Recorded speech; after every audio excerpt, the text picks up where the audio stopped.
Assalamualaikum warahmatullahi wabarakatuh. Selamat datang kembali di Cast Channel. Ideologi komunis di Indonesia itu dikatakan sebagai ideologi yang cukup dibenci oleh sebagian besar masyarakat Indonesia. Peristiwa gerakan 30 September yang dilakukan oleh Partai Komunis Indonesia untuk melakukan kudeta pada waktu itu menelan korban yang sangat banyak. Ini yang kemudian membuat citra negatif dari ideologi komunis itu masih bertahan sampai sekarang ini yang diingat oleh orang-orang Indonesia.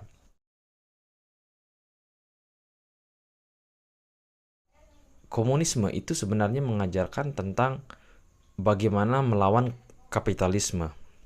Di mana kapitalisme itu di zaman dahulu, di sebelum kemerdekaan, itu sangat merajalela, di mana orang-orang yang punya modal tertentu, mereka bisa memonopoli perekonomian, mereka bisa menguasai perekonomian, mereka adalah kelompok yang mempunyai harta kekayaan, mereka adalah orang yang punya kekayaan yang berlimpah. Sementara jurang kesenjangan ekonomi yang terjadi pada masa kolonial Belanda itu sangat-sangat jauh sekali antara si kaya dan juga si miskin. Ini yang kemudian membuat ideologi semacam komunisme yang mengajarkan tentang kesetaraan, yang kemudian berperang melawan kapitalisme itu sangat diminati oleh masyarakat pada waktu itu. Komunisme menjanjikan kepada kelas pekerja itu untuk bisa mendapatkan kesejahteraan, untuk bisa mendapatkan keadilan. Ada banyak sekali tokoh-tokoh Indonesia yang kemudian mendukung komunisme pada waktu itu. Tokoh-tokoh revolusi, sebut saja seperti Tan Malaka, tokoh-tokoh besar yang lain seperti Haji Misbah, bahkan Soekarno, itu lebih condong untuk mendukung ideologi komunisme yang kemudian dikemukakan oleh Karl Marx. Netizen Indonesia saat ini banyak yang kemudian mendukung negara-negara yang menganut paham komunisme. Kalau misalkan ada sebuah berita yang muncul di media sosial yang kemudian memperlihatkan antara Presiden Korea Utara Kim Jong-un dengan Presiden Amerika Joe Biden, katakanlah seperti itu, maka teman-teman akan melihat di kolom komentarnya itu kebanyakan dari netizen itu akan lebih mendukung Kim Jong-un alih-alih kemudian mendukung Presiden Joe Biden. Padahal kita tahu sendiri bahwa Kim Jong-un ini adalah pemimpin yang otoriter, dan ya kita tahu sendirilah bagaimana perlakuan Kim Jong-un terhadap rakyatnya. Banyak orang-orang Korea Utara itu yang ingin kabur dari negara itu karena terlalu otoriter. Tetapi kok bisa gitu orang-orang Indonesia malah ngefans kepada presiden-presiden semacam Kim Jong-un ini. Kalaupun ada juga berita yang kemudian memperlihatkan dua presiden China misalkan, Xi Jinping dengan Joe Biden. Nah, kalau kita cek di kolom komentarnya, kebanyakan dari netizen Indonesia itu akan lebih mendukung Xi Jinping atau China dibandingkan dengan Amerika yang dipimpin oleh Presiden Joe Biden misalkan. Ini kan sebuah fenomena yang terjadi di Indonesia, di mana di sisi lain Indonesia merupakan negara yang sangat benci terhadap komunisme, tetapi di sisi lain netizen saat ini itu banyak komen-komennya yang malah mendukung presiden-presiden yang berasal dari negara yang menggunakan ideologi komunisme. Contohnya China tadi. Kenapa begitu?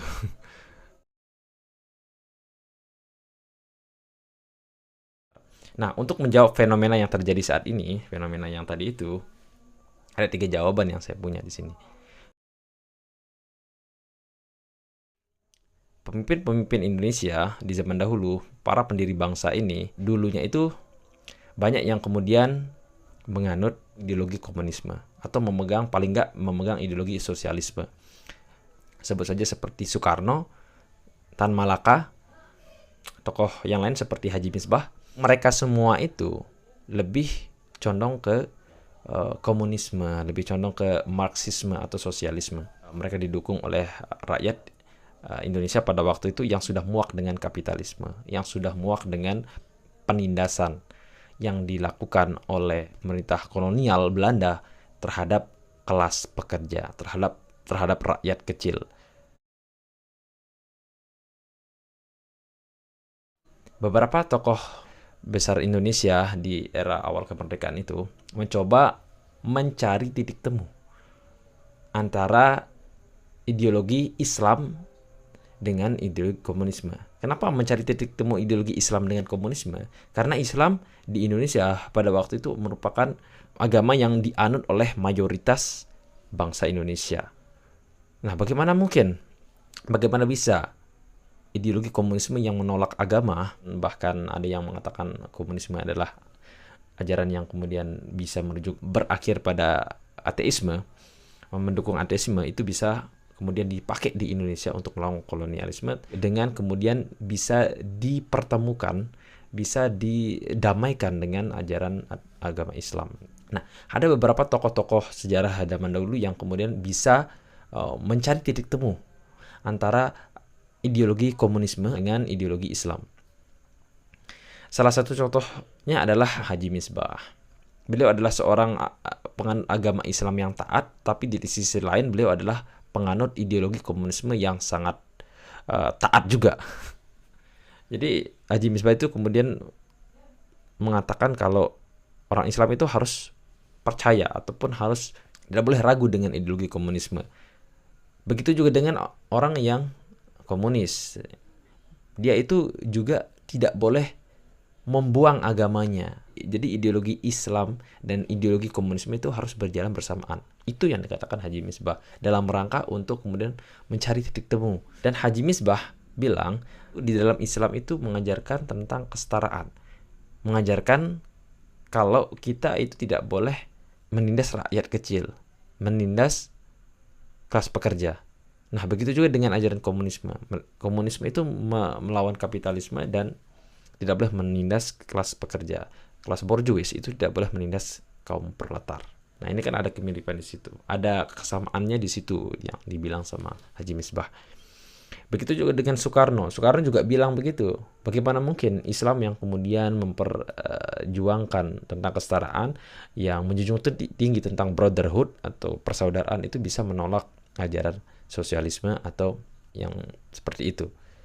Kan nggak bisa seperti itu. Itu yang dikatakan Soekarno pada waktu itu. Nah, sehingga kemudian apa yang terjadi teman-teman?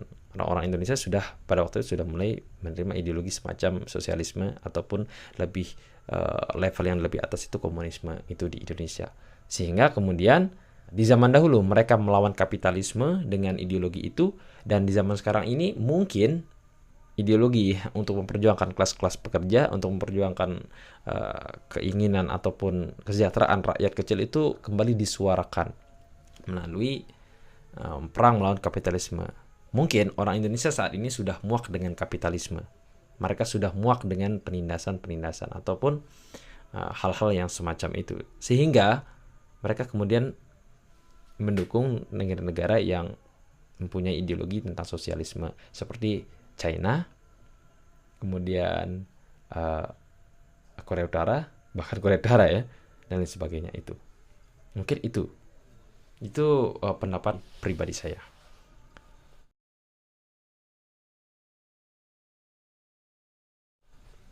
Kemudian jawaban yang kedua, kenapa fenomena ini terjadi? Kenapa fenomena Indonesia kemudian banyak yang kemudian mendukung lebih mendukung negara-negara yang bisa dikatakan anti Barat, adalah karena perang yang terjadi antara Palestina dan juga Israel.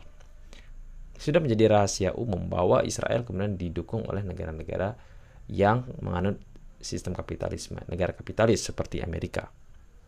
Ya, karena kita orang Indonesia itu sangat mendukung Palestina, kita itu sangat prihatin terhadap Palestina, kita sangat care kepada perjuangan rakyat Palestina untuk memperoleh kemerdekaannya, sehingga otomatis negara yang kemudian menjadi lawan dari negara Amerika, menjadi lawan dari negara-negara Barat yang kapitalis itu dianggap oleh orang-orang Indonesia itu harus didukung.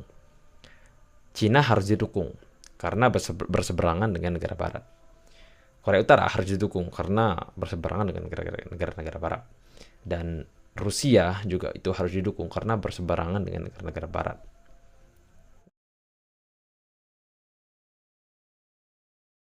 Orang-orang plus 92 itu suka dengan pemimpin-pemimpin yang tegas, pemimpin-pemimpin yang mempunyai power yang kemudian bisa melawan siapapun yang mengancam negaranya. Nah, sosok-sosok pemimpin yang seperti inilah yang disukai oleh orang-orang plus 62, sehingga dukungan para netizen itu bisa beralih ke pemimpin-pemimpin yang mempunyai karakter seperti itu, seperti ya Vladimir Putin tadi. Bagaimana menurut teman-teman? Apakah teman-teman punya teori lain ini terkait fenomena yang terjadi saat ini? Itu saja teman-teman. Terima kasih sudah menyaksikan dan wassalamualaikum warahmatullahi wabarakatuh.